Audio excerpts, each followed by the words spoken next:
Friends, welcome to mission केवियस। शुरू करेंगे फाइबर्स रेशे की वन लाइनर क्वेश्चन वीडियो, जिसमें हम फाइबर्स रेशे का जो एक इतिहास है, हिस्ट्री है, इसको हम वन लाइनर क्वेश्चन के थ्रू डिस्कस करेंगे, समझेंगे। इसमें आपको थोड़ा मेमोराइज करना पड़ेगा। रीजन क्या है? रीजन क्योंकि फैक्ट सीधे सीधे पूछे जाते हैं, और ये सीधे फैक्ट पूछे जाते हैं तो आपको सीधे रटना ही पड़ेगा। इसके लिए कोई दूसरा ट्रिक या उपाय नहीं है। तो इसीलिए वीडियो छोटी सी होगी पर बहुत ही ज़्यादा मज़ेदार और बहुत ही ज़्यादा इंपॉर्टेंट होगी। आपका जो बिहार का एग्जाम होने वाला है उसमें सीधे क्वेश्चन फाइबर्स के जो एक हिस्ट्री बैकग्राउंड है उससे पूछ लेता है कि ये फाइबर जो है कहाँ यूज़ हुआ, ये फाइबर कब यूज़ हुआ, इसका फाइबर का इजाद कहाँ हुआ, इसका आविष्कार कैसे हुआ, है ना। ये सारे जो क्वेश्चन बनते हैं हमारे, इसमें हम डिस्कस करेंगे। बाकी इसका पार्ट 1 पार्ट 2 हमने डिस्कस किया हुआ है, पर ये वीडियो हमारी होगी वन लाइनर क्वेश्चन, जिसमें हम डिस्कस करेंगे फाइबर्स रेशे के बारे में। तो चलिए शुरू करते हैं।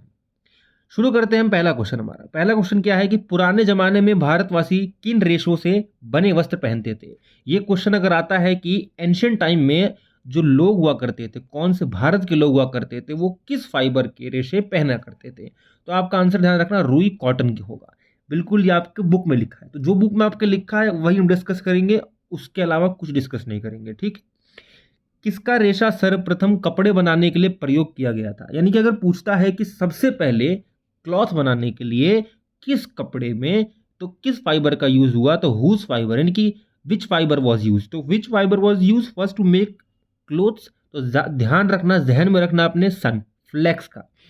हिंदी में सन कहते हैं, इंग्लिश में फ्लेक्स कहते हैं। फ्लेक्स पौधा है, पादप का है, ये ध्यान रखना। तो ये पादप है।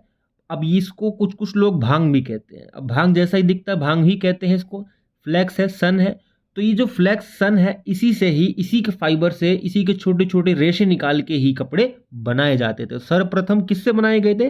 फ्लेक्स से बनाए गए थे, ध्यान रखना। लेनिन के रेशे का प्रयोग सबसे पहले कहाँ हुआ करता था।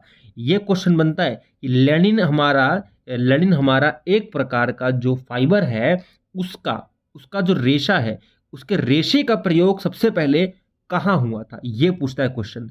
तो याद रखना कि सबसे पहले कहाँ हुआ करता था। इसका पहले प्रयोग मछली फंसाने की वंशी, यानी कि जो हमारा फिशिंग नेट होता है, यानी कि जो फिशिंग, यानी कि जो आपकी जो एक जाली सी होती है फिशिंग की, वो होती है। साथ में फिशिंग की जो रॉड होती है उसमें एक धागा लगा होता है, उसका एक नेट होता है उसमें, यानी फिशिंग नेट्स एंड नेट्स में किया जाता था, ध्यान रखना।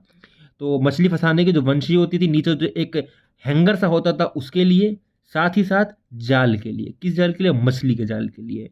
तो ध्यान रखना, लेनिन का प्रयोग सर्वप्रथम इस कार्य में हुआ करता था, ध्यान रखना। अच्छा, ये देखेंगे अगर कहाँ हुआ करता था तो इसका ऑप्शन भी स्विट्जरलैंड जाता है। ठीक है, तो ये भी ध्यान रखना, किस कंट्री की बात करेंगे तो स्विट्जरलैंड भी जाएगा।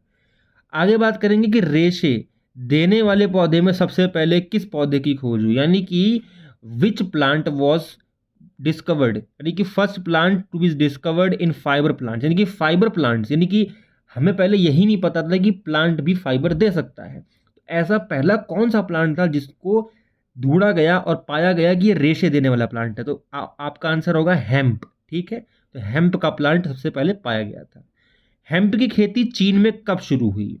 अब इससे क्वेश्चन देखो, दो क्वेश्चन बन गए आपके। एक तो पहली, सबसे पहले कौन सा पौधा खोजा गया जिसके रेशे मिले थे, जिसके रेशे बनाने का यूज हुआ है। तो पहला रेशेदार पौधा यूज हुआ था और खोजा गया था hemp.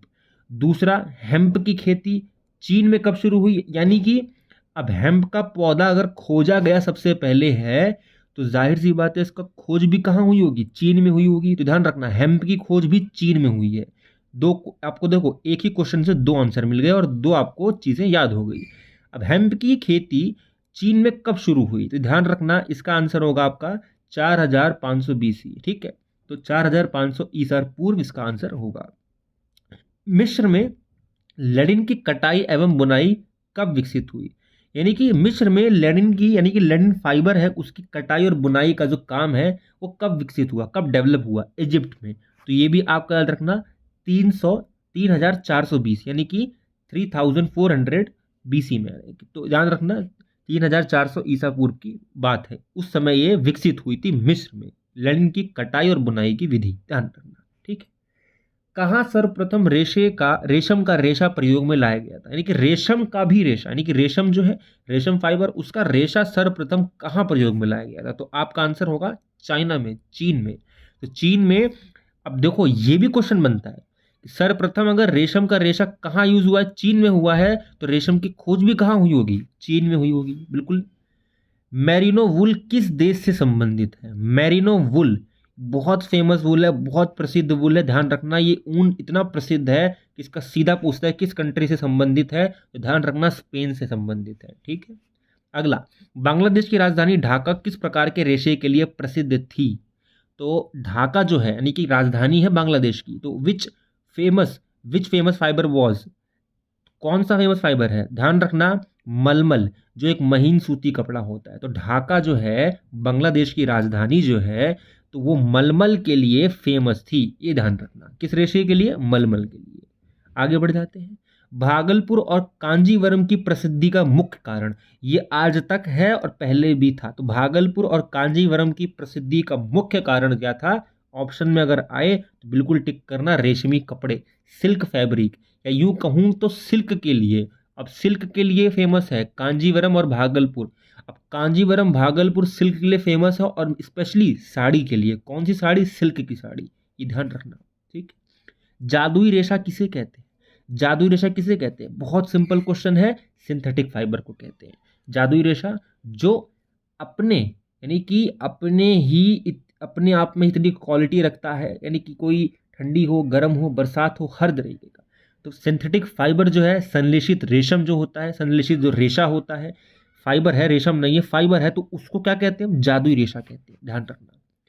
Terylene, polyester, terricot, nylon, Dacron किस प्रकार के रेशे के उदाहरण हैं, बिल्कुल सिंपल सा क्वेश्चन है और बिल्कुल सिंपल सा आंसर है, ये उदाहरण है ह्यूमन मेड, यानी कि ह्यूमन मेड हमारा। तो यहाँ पर आंसर आपको थोड़ा इसको चेंज कर लेना, यहाँ पर आंसर क्या होगा, ह्यूमन मेड, यानी कि इंसानी द्वारा बनाए गए, किसके, इंसानी द्वारा बनाए गए रेशों के उदाहरण है, यानी कि ह्यूमन मेड है ये। अब ह्यूमन मेड है इसलिए इसको सिंथेटिक फाइबर भी कहते हैं।